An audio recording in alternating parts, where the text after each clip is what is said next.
نحمدہ و نصلی علی رسولہ الکریم، اما بعد فاعوذ باللہ من الشیطان الرجیم، بسم اللہ الرحمن الرحیم۔ انسان کی جب گھر اجڑتا ہے یا گھر ٹوٹ پھوٹ کا شکار ہوتا ہے تو انسان کی رہن سہن اور زندگی کا جتنا بھی دار و مدار ہے وہ سارا چینج ہو جاتا ہے۔ اب زیادہ تر لوگ کیونکہ انٹرنیٹ پہ کیبل پہ چلے گئے ہیں، خواتین اور مرد، جس کی وجہ سے انسان کی زندگی متاثر ہونا شروع ہو گئی، کیونکہ انسان کا مورال بہت بلند ہو چکا۔ اب انسان جب ٹک ٹاک، یوٹیوب یا کسی ایسے چینلز کو یا کیبلز کو دیکھتا ہے، اس پہ جاتا ہے، تو انسان کی جو اندر کی صلاحیتیں ہیں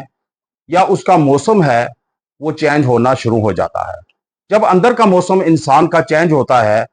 تو آٹومیٹیکلی باہر کا موسم بھی چینج ہو جاتا ہے، پھر انسان کے جو ارد گرد ہوتے ہیں ان کے دائرہ اختیار سے نکل جاتا ہے۔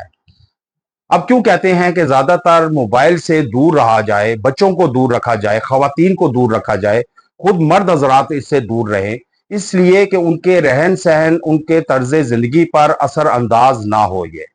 ایک حد تک استعمال کریں کہ ضروریات تک، جب ضروریات انسان کی پوری ہو جائیں تو اس موبائل کو بند کر دیں۔ جب موبائل کو حد سے زیادہ یوز کریں گے ٹک ٹاک پہ، یوٹیوب پہ، تو پھر آپ کا رہن سہن متاثر ہوگا، پھر ازدواجی زندگی متاثر ہوگی، پھر آپ کا گھر ٹوٹ پھوٹ کا شکار ہوگا، لڑائی جھگڑے متواتر ہوں گے۔ بعض اوقات انسان حاسدین کی طرف سے بھی کر دیا جاتا ہے،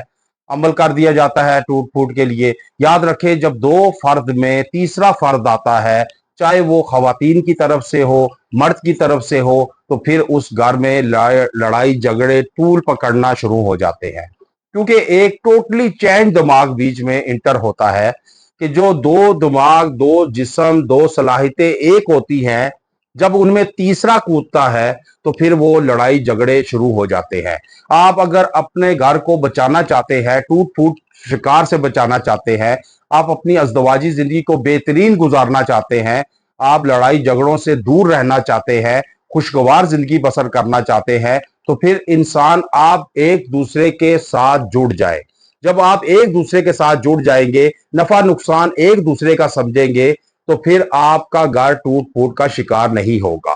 لیکن اگر آپ تیسرے کو انوالو کریں گے، چاہے وہ خواتین کی طرف سے ہو، بیوی کی طرف سے ہو، چاہے وہ خامن کی طرف سے ہو، پھر تیسرا شخص آپ کو فٹ بال بنا لے گا۔ جیسے فٹ بال کو لاتے مارتے مارتے پویلین کی طرف لے کے جاتے ہیں، گول کی طرف لے کے جاتے ہیں، اسی طرح وہ پھر اپنی طرف لے کر جاتے ہیں مارتے ہوئے۔ لیکن انسان ظاہری طور پر انسان کو نہیں معلوم ہوتا، نہیں پتہ چلتا، لیکن جب وقت گزرتا ہے تو وقت گزرنے کے ساتھ انسان پر آشکار ہوتے ہیں کہ یہ جو بیچ میں پڑا تھا یہ سراسر غلط تھا، زیادتی تھی، یہ نہیں پڑھنا چاہیے تھا۔ اگر یہ نہ پڑھتا تو ہماری خوشگوار زندگی ہوتی، ازدواجی زندگی بہترین ہوتی۔ اس لیے آپ ایک دوسرے کو، اور تیسرا صرف اللہ کی ذات ہونی چاہیے، قرآن اور حدیث ہونی چاہیے، اس کے علاوہ تیسرا آپ کا کوئی اپنا نہیں ہے۔